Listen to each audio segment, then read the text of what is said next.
So hello friends, आज के दिन हम टॉपिक शुरू करने वाले हैं crystalline solid and amorphous solid के बीच में डिफरेंशिएशन।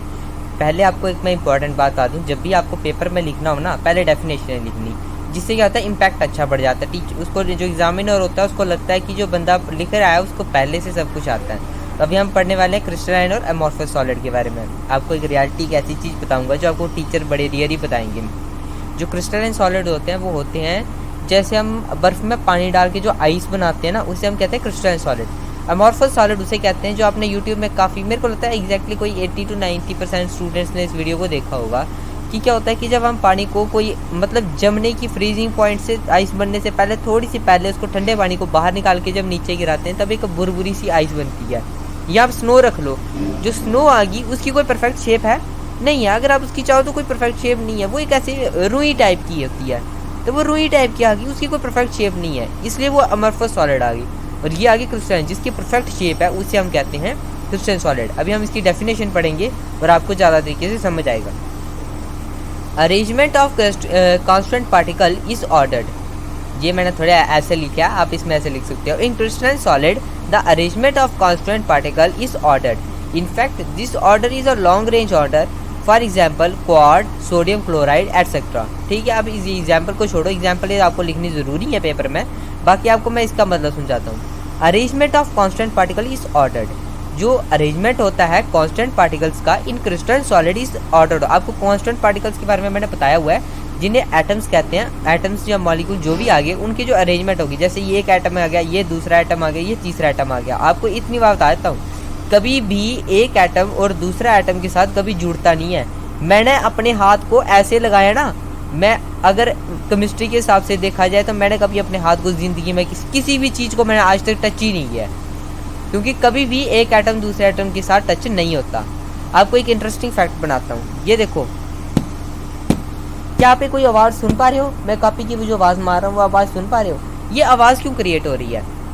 ये आवाज़ क्यों क्रिएट हो रही है? क्योंकि जो एटम्स होते हैं छोटे छोटे सॉलिड्स के, वो थोड़ी थोड़ी सी डिस्टेंस पे होते हैं। तो जब हम उनको कभी ये मारा ना मैंने, तो एक एटम दूसरे एटम के साथ सिर्फ टकराता है और वो वाइब्रेशन क्रिएट करता है। वाइब्रेशन क्रिएट करने की वजह से वो साउंड क्रिएट कर देता है। जो वाटर होता है उसके थोड़े से दूर होते हैं, लिक्विड के जिसे कहते हैं थोड़े से दूर होते हैं, इसलिए पानी में भी कभी आप नीचे फेंकोगे तो आवाज़ होती है, लेकिन गैस में होती नहीं, क्योंकि बहुत दूर दूर है, तो वाइब्रेशन क्रिएट ही नहीं हो पाती। इसकी वजह से जो आवाज़ होती है वो नहीं क्रिएट हो पाती। ठीक है, हम चलो अभी अमॉर्फस सॉलिड में हो जाते हैं।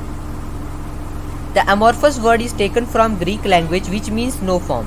जो अमॉर्फस वर्ड है वो एक ग्रीक लैंग्वेज से लिया गया है, जिसका मतलब है no form. This amorphous solid are maded from those type of constant particles whose shape is irregular. Irregular मैंने आपको पहले समझा दिया, जिसकी रेगुलर शेप ही नहीं होगी उसे हम कहेंगे amorphous solids.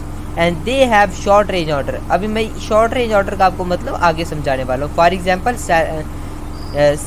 Cellophane, glass etcetera. ठीक है, चलो अभी हम आगे पढ़ते हैं इसके डिफ्रेंसिएशन की। जो मेन चीज़ है वो अभी शुरू होती है, डिफ्रेंसिएशन। हमारे लिए इंपॉर्टेंट यही है, जो पेपर में अभी से रियलिटी से पूछी जाएगी। डेफिनेशन इसलिए बोल रहा हूँ गुड इम्पैक्ट के लिए। आपको इतने पॉइंट्स, पहली बात तो ये कोई डिफ्रेंसिएशन में देगा नहीं, कोई भी टीचर नहीं दे पाएगा जो मैं दे रहा हूँ। अगर आपने ये सब के सब याद कर लिया, आपको क्रिस्टलाइन अमॉर्फस सॉलिड का बिल्कुल एकदम अभिमंत्रित ज्ञान हो जाएगा, ये मैं बता रहा हूँ आपको। ठीक है, चलो हम क्रिस्टलाइन सॉलिड के बारे में शुरू करते हैं। Crystalline solid, crystal solid. In crystalline solid, there is a regular 3D arrangement of particles due to which they have well geometrical shape. आपको मैं इतनी बात बता दूं कि इस दुनिया में जितनी भी चीज़ें हैं ना, जितनी भी चीज़ें हम देख पा रहे हैं इस यूनिवर्स में, जो हमारे सामने दिखती हैं, वो हमेशा ज़्यादातर 3D में होती हैं। 2D में भी नहीं होती ना, 1D में होती हैं, 3D में होती हैं, इसलिए हम उनको देख पाते हैं। और वेल ज्योमेट्रिकल क्या है? आइस आ गई, आप किसी भी शेप में देखोगे तो एक वेल डिफाइन है कि भाई ये इस शेप में है। बाकी अगर आप उसको भुरभुरी बर्फ़ को कहोगे तो बर्फ़ को तो नहीं होती ना, वो एक इसकी रेगुलर शेप तो नहीं होती, इसलिए इसकी मतलब 3D रेगुलर अरेंजमेंट नहीं होगा। Crystalline solid have long range order. अभी आपको लॉन्ग रेंज ऑर्डर के बारे में मैं बताता हूँ और शॉर्ट रेंज ऑर्डर के बारे में मैं बताता हूँ। मैं आपको बता रहा था शॉर्ट रेंज और लॉन्ग रेंज ऑर्डर के बारे में। देख सकते हो जैसे कि ये आ गया, ये देख रहे हो आप। अब मैं इसकी एग्जाम्पल बड़ी तगड़ी दूंगा आपको। मान लो कि ये क्लास के स्टूडेंट बैठे हुए हैं, ये याद रखना ये जुड़े नहीं है, मैंने ऐसे जोड़ दी है पर बात लग रही, ये जुड़े नहीं है, ऐसे समझ के चलना। ठीक है, अब मान लो ये क्लास के स्टूडेंट बैठे हुए हैं, 1 2 3 4 जितने भी हैं भाई बैठे हुए हैं। ये एक ही साइड में बैठे हुए हैं, एक ही साइड में, एक ही डायरेक्शन में बैठे हुए हैं, एक ही डायरेक्शन में बैठे हुए हैं। ये आ गया लॉन्ग रेंज ऑर्डर कि एक ही साइड में जितना पीछे पीछे जाओगे वो चेंज नहीं होगा, ये जैसे अभी फिक्स्ड है वैसे ही रहेंगे। अभी जो अमॉर्फस जो मतलब अमॉर्फस सॉलिड होता है उसमें शॉर्ट रेंज ऑर्डर क्यों होता है? मान लो कि ये बच्चा मिसिंग है यहाँ पे, मान लो ये बच्चा मिसिंग है यहाँ पे, ये बच्चा मिसिंग है यहाँ पे, ये बच्चा यहाँ पे मिसिंग है, मतलब इसका रेंज ऑर्डर नहीं होता फिक्स। जैसे मान लो एक क्लास में एक डेस्क में 2 बच्चे बैठते हैं ना, पहले डेस्क में 2 बच्चे बैठे, दूसरे डेस्क में 2 बच्चे बैठे, तीसरे डेस्क पे शायद से 1 बच्चा बैठे, शायद चौथे डेस्क पे कोई बैठे ही नहीं, 5वें डेस्क पे शायद से 2 बच्चे बैठे, फिर से रेंज हो जाए, मतलब शॉर्ट रेंज ऑर्डर। ये मतलब एक जैसे ये है, ये एटम एक ही साइड से पूरी जितनी आगे तक लेके जाओगे वो ऐसी कैसे अरेंजमेंट रहेगा, लेकिन उसमें नहीं रहेगा, उसमें चेंज हो जाएगा। ये होता है हमारा इसका फर्क। मतलब क्या होता है इसको अमॉर्फस सॉलिड और लॉन्ग रेंज ऑर्डर में, अमॉर्फस सॉलिड में जो लॉन्ग मतलब क्रिस्टलाइन सॉलिड में जो लॉन्ग रेंज ऑर्डर होता है और अमॉर्फस सॉलिड में शॉर्ट रेंज ऑर्डर होता है। अब यहाँ पहुंचे अपने तीसरे टाइप के मतलब तीसरे पॉइंट पे, they have sharp melting point. Sharp melting point क्यों होता है मैं बताता हूँ। जो क्रिस्टल सॉलिड होते हैं, आपने पढ़ा था कि जो क्रिस्टल सॉलिड है उनकी जो कांस्टेंट पार्टिकल्स हैं वो बहुत अच्छे ढंग से ऑर्डर्ड हैं, मतलब एक दूसरे के साथ सही ढंग से जुड़े हुए हैं, तो उनका बॉन्ड मजबूत होगा। बॉन्ड मजबूत होगा तो बॉन्ड तोड़ने के लिए हमेशा लगती है ज़्यादा एनर्जी, तो ज़्यादा एनर्जी के लिए उसको क्या चाहिए होगी, ज़्यादा हीट, इसलिए उसका शार्प मेल्टिंग पॉइंट होता है। They do not have sharp, भाई इसका ऑर्डर ही नहीं है, एटम एक यहाँ पे मिसिंग है, दूसरा एटम कहीं और पहुंचा हुआ है, बॉन्ड स्ट्रॉन्ग ही नहीं है, तो क्या भाई ज़्यादा कोई ज़्यादा जरूरत नहीं है इसको हीट की। They have high and fixed heat of fusion. मान लो एक मेटल है, जैसे हमारी आ गई आयरन रॉड, आयरन रॉड को 100 सेल्सियस में अगर हीट करेंगे तो वो पिघल जाएगी। अभी मतलब इसका एक फिक्स्ड हीट है कि भाई इतने हीट दोगे तो ये पिघल जाएगी। इसकी क्या है, इसकी तो हीट ही नहीं चाहिए, इसको बड़ी कम हीट चाहिए, तो बस इसकी they do not have fixed heat of fusion. भाई ये भी नहीं पता, मान लो ये बर्फ आ गई, एक जगह से क्या पता बड़े ज़्यादा स्ट्रॉन्ग बॉन्ड हो, एक जगह से एक मिसिंग हो, ये पता नहीं चलेगा कि कौन सी जगह पे कैसा इसको हीट चाहिए।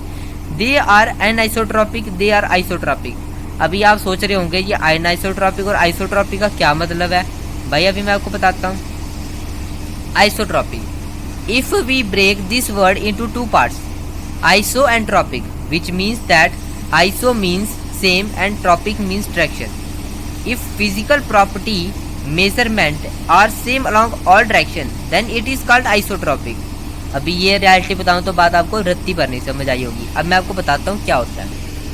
आइसोट्रॉपिक का मतलब होता है चाहे मैं इस डायरेक्शन में जाऊँ, चाहे मैं इस डायरेक्शन में जाऊँ, चाहे मैं इस डायरेक्शन में जाऊँ, जो कांस्टेंट पार्टिकल्स के अरेंजमेंट होगा वो सेम रहेगा। मैंने थोड़े ऐसे अपनी लाइन को थोड़ा गलत कर दिया, इसलिए थोड़ी शायद मेरी गलती हो रही है, लेकिन ऐसे करूँगा मतलब ऐसे किया तब भी अरेंजमेंट सही आ रहा है, ऐसे किया तब भी अरेंजमेंट, 2 तो आइटम आ रही हैं, ऐसे किया तो 3 आइटम आ रहे हैं, ऐसे किया तो 4 आइटम आ रहे हैं, मतलब जिस साइड से भी लेके जाओगे अरेंजमेंट आपका ऑर्डर आ जाएगा, सेम रहेगा।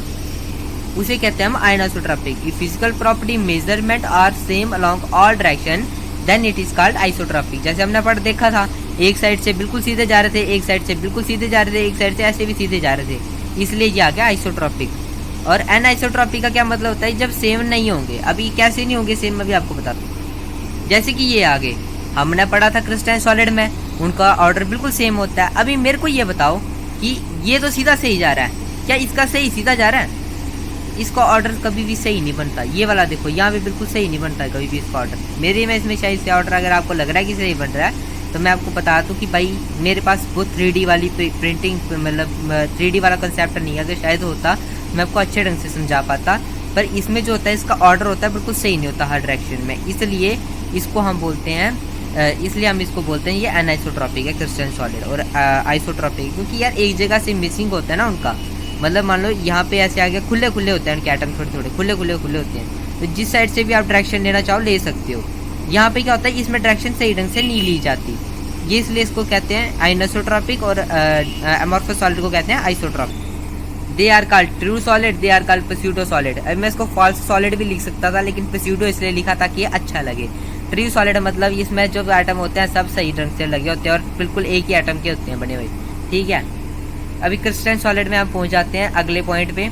Crystalline solid shows 2 breaks in cooling curve. अगर मैं आपको बताऊं, मैं इस पे तो नहीं लिखूंगा, कुछ इस टाइप से इसका कूलिंग कर्व आता है। यहाँ पे एक ब्रेक आ गया और यहाँ पे एक ब्रेक आ गया, मतलब यहाँ पे नहीं, एक यहाँ पे एक ब्रेक आ गया, यहाँ पे इसके 2 ब्रेक आते हैं। लेकिन जो होता है ना अमॉर्फस सॉलिड, वो बिल्कुल एक स्ट्रेट लाइन बनाता है जब कूलिंग होते हैं, कूलिंग कर्व उसका बिल्कुल स्ट्रेट होता है। ये फर्क होता है अमॉर्फस क्रिस्टलाइन और अमॉर्फस। रियलिटी बताऊं तो ये लाइन मेरे को भी थोड़ी कम क्लियर है, ऐसी सीधी बात है। तो दे आर मोर स्टेबल, भाई उसके एटम बिल्कुल एक जगह से इकट्ठे हुए हैं तो इसलिए स्टेबल ही होगा, ये लेस स्टेबल है, ठीक है। When cut with sharp they split into two parts, अगर हम आइस को काटे, मान लें किसी गर्म मेटल से काट दिया तो वो दो पीस में तो हो पाएगा ना, बर्फ को काट के दिखाओ पीसीस में होगा, वो नहीं हो पाएगा। यही हो गया हमारे अमॉर्फस और क्रिस्टलाइन सॉलिड अभी कंप्लीट है। अगली वीडियो में आपको पढ़ा दूंगा, मैं क्या पढ़ाऊंगा देखने दो मेरे को खुद। क्लासिफिकेशन ऑफ क्रिस्टलाइन सॉलिड पर कितने टाइप में क्लासीफाई किया जाता है क्रिस्टलाइन सॉलिड्स को, ठीक है।